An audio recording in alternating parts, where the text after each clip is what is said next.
There is discrimination in this world, and slavery and slaughter and starvation. Governments repress their people. Millions are trapped in poverty, while the nation grows rich and wealth is lavished on armaments everywhere. These are differing evils, but they are the common works of man. They reflect the imperfection of human justice, the inadequacy of human compassion, our lack of sensibility towards the suffering of our fellows. But we can perhaps remember, even if only for a time, that those who live with us are our brothers, that they share with us the same short moment of life, that they seek as we do nothing but the chance to live out their lives in purpose and happiness, winning what satisfaction and fulfillment they can. Surely this bond of common faith, this bond of common goal, can begin to teach us something. Surely we can learn, at least, to look at those around us as fellow men. And surely we can begin to work a little harder to bind up the wounds among us and to become in our own hearts brothers and countrymen once again. The answer is to rely on youth. Not a time of life, but a state of mind, a temper of the will, a quality of imagination, a predominance of courage over timidity, of the appetite for adventure over the love of ease. The cruelties and obstacles of this swiftly changing planet will not yield to the obsolete dogmas and outworn slogans. They cannot be moved by those who cling to a present that is already dying, prefer the illusion of security to the excitement and danger that come with even the most peaceful progress. It is a revolutionary world we live in, and this generation at home and around the world has had thrust upon it a greater burden of responsibility than any generation that has ever lived.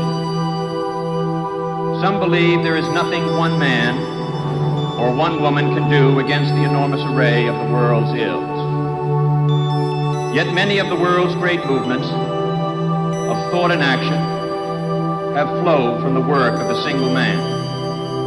A young monk began the Protestant Reformation. A young general extended an empire from Macedonia to the borders of the earth. A young woman reclaimed the territory of France.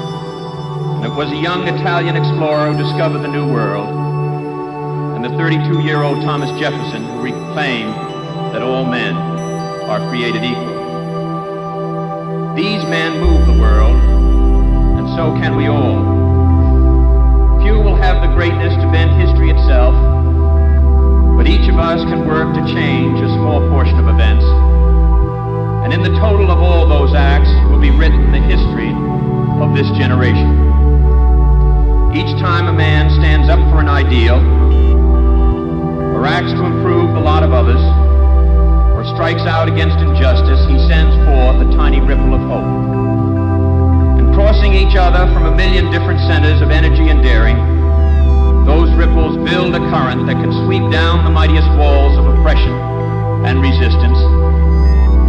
Few are willing to brave the disapproval of their fellows, the censure of their colleagues, the wrath of their society. Moral courage is a rarer commodity than bravery in battle or great intelligence.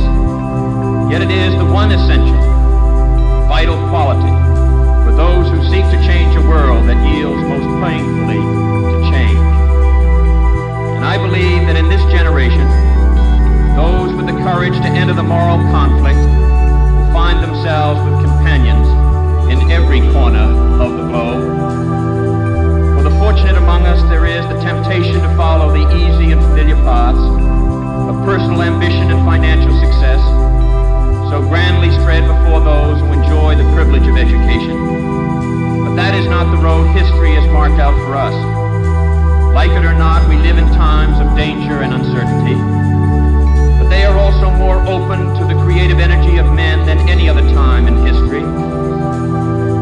All of us ultimately be judged, and as the years pass, we will surely judge ourselves on the effort we have contributed to building a new world society and the extent to which our ideals and goals have shaped that event. Our future may lie beyond our vision, but it is not completely beyond our control. It is the shaping impulse of America that neither fate nor nature nor the irresistible tides of history, but the work of our own hands, matched to reason and principle, that will determine our destiny. There is pride in that, even arrogance, but there is also experience and truth. In any event, it is the only way we can live. That is the way he lived. That is what he leaves us.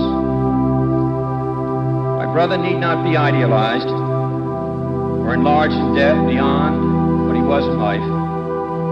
To be remembered simply as a good and decent man who saw wrong and tried to right it, saw suffering and tried to heal it, saw war and tried to stop it. Those of us who loved him and who take him to his rest today pray that what he was to us, what he wished for others, will someday come to pass for all the world. As he said many times in many parts of this nation, to those he touched and who sought to touch him, some men see things as they are and say, why? I dream things that never were and say, why not?